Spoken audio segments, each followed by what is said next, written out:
If you're as pissed off as I am that he linked the VOD that is 2 hours long as a tutorial for the layered hands, then you've come to the right place. I'm going to teach you how to do it without you having to scrub through the entire VOD in order to figure out what to do. You're welcome. First of all, you need your hand set up like this. You need all of these things coming out from the hand using your layers toolbox.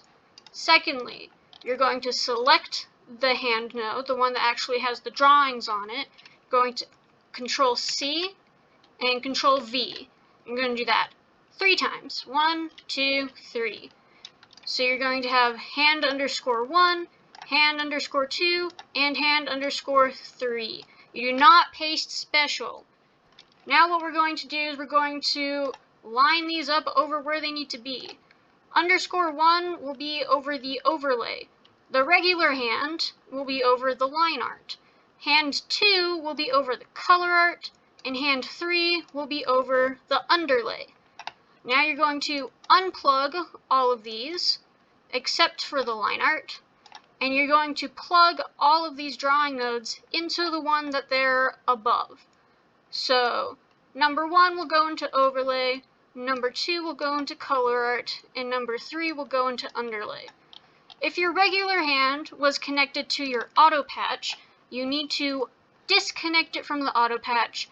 Instead, you need to take your hand underscore 2 and connect that to the auto patch, because you need the color art to be connected to the auto patch for your cutting to work properly.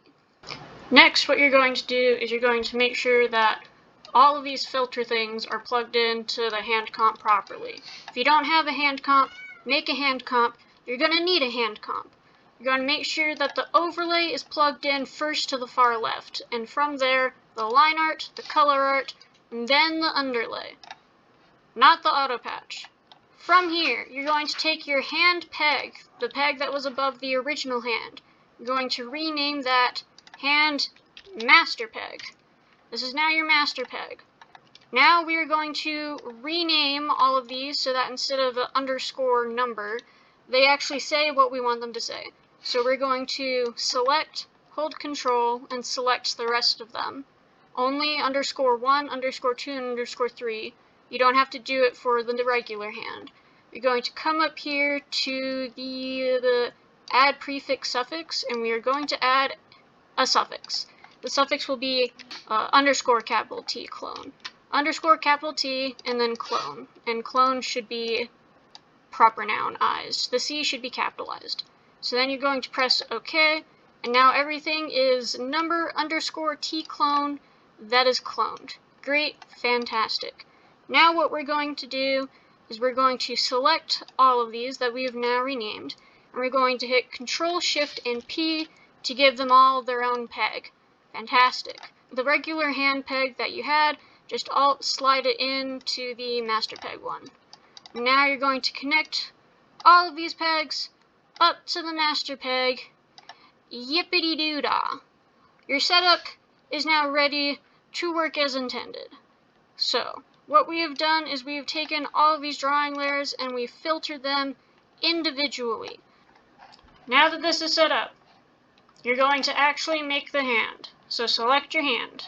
You're going to go to Drawing View. Your hand should all be on the individual layers as normal. What you're going to do is you're going to go to your cutter tool, Alt-T, going to select the part that you want to go in front or behind. Generally, you want the bigger part to be able to stay on the same layer. So since we want this thumb to be behind, we're going to take it and we're going to move it down. So we're going to get to the stroke tool. We're going to draw a stroke. Fantastic. Now we're going to go to the cutter tool. We're going to make sure our tip style is round before we do this. And we're going to select the stroke and we're going to Control X. We're going to cut it. What the freak is that? Control X to cut it, and we're going to come down to the underlay and we're going to paste it. Heck yeah! And everything's nice and round because the tip style was round. Now we're going to do the same thing for the color art. So we're going to go into selection mode, Alt S, going to select the little stroke that we made, copy it, come down to the color art, I'm gonna paste it. If you got rid of these strokes, sucks to be you, I guess. I left them in so I can use them. Control T, select, Control X, now we're gonna come down to the underlay, we're gonna paste it. Now, the color art is on top of the line. What you can do is you can select the color art, you can right click, you can come down here to arrange. What you're going to do is you're going to do send to back, should be the bottom one. That didn't work. Oh, I'm in the cutter tool. Go to the selection tool, arrange, and send to back. And now it's behind the line art. Fan-diddly-tastic. Congrats, you have your layered hand now. Whoop-de-doo. Fantastic. It's not done yet. Now what you're going to do is you're going to exit out of your rig. You need to collapse that puppy. Nope. 0. Yeah. You're going to keyframe it. F6. Keyframe it on every point of your turnaround. If you've done your turnaround yet. If you haven't, you only need to keyframe the 1. I haven't yet, so I only need to keyframe the 1. But if you've done your turnaround, you need to keyframe it on every turnaround. And the reason that you need to do that is because now that we've created all of these fun little extra pegs, they don't know where they're supposed to be living. So when you keyframe it on your turnaround, you're telling these pegs, hey, this is where you live. And the pegs are like, okay, this is where I live. So you have to do that, otherwise things will break. Next, what we're going to do is we're going to set the pivots. Pivots will just be the exact same pivot you set for the hand master peg, which used to be your regular hand peg. So you're going to copy, and then you're going to select, paste that. Select, paste, select, paste, select, paste. Maybe you can select all of them and paste them all, I don't know. But now, woo, fantastic. Every single one of these now has the same pivot position. That's great. That's what we want. Make sure that,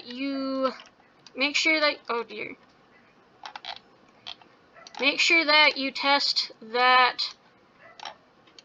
your hand will actually layer proper. Yes, make sure it'll layer properly first. Make sure that that's happening. Make sure you don't have a weird little bump like I do. Now, about the thing where obviously you saw me finagling with all the different layers of the hand, we don't want that happening, right? When we click it and we rotate it, we don't want to only rotate the freaking color art, right? We don't want that. So we're going to come down here to the node view, going to take the regular hand peg and the hand underscore 2. In other words, we're going to take the one that's above the line art and the one that's above the color art, and take those pegs and yank them out. They don't belong here. We don't like them. They should be disconnected forever. And now that you have that, you can select the hand, you can move it, and holy crap, the line art and color art move at the exact same time like they're supposed to. Everyone is happy about this. Holy crap. Anyway, now your hand setup is done, and you assumedly have a hand guide over here, but then I don't have that because I like to live dangerously. Now that you've done that, you have this fun little hand setup over here on this hand, and you don't have it on the other hand. So now you have to update your cloned group for your other hand. And you need to remember that these two are unplugged. So when you update your cloned group, these are going to bam themselves into your nearest multi-port out. And you have to go back in and unplug them. Sucks balls, but you have to do it. You gotta do it. I believe in your ability to do it. Real quick, one last thing you gotta do. It's on the rubric, okay? You have to do it. It's on the rubric. You must. You need to paste in the notes for the layered hand. You have to have notes. They don't have to be these exact notes, but you have to have notes. You can just copy paste them in. You don't have to go in and copy paste the text. You can just literally click on the node, copy C, copy V, and it'll paste it in your other project. Did you know you could do that? Well, now you do. Congrats. But you need a note. You need to have this, and you should make it now before you forget. Here is the note in big screen so that you can just copy and paste it from here if you want to, instead of having to dig through your lane files to find it. I will also read it out loud to you, so you can just type it as I talk. The hand has 4 layers. They are all timed clones, which means that they are all exactly the same layer and will swap at the same time. We have filtered out the overlay, line art, color art, and underlay layers from the timed clones, and given each of them their own peg so that we can add Z-depth or rotation keyframes when needed. The Z-depth will allow us to put props in the hands. We typically draw the line that would connect to the forearm on the line art layer and the color on the color art layer. We have left those separate pegs disconnected on purpose so that they will move together by default as people click on them in the camera view. To layer a hand, cut some of the lines off of the line art layer and paste them on the overlay or underlay layer, and then add some color to that overlay or underlay layer. Then remove some of the color from the color art layer. For an example of how this works, blah blah blah blah blah. If the hand parts are acting weird and not lining up properly, reset all the pegs. The pegs above the line art and color art drawing layer can be plugged in if you need more control over the hand separation, but it is uncommon. It is uncommon. There you go. Fantastic. You should be done. This is all you need. Now you just have to make it look pretty.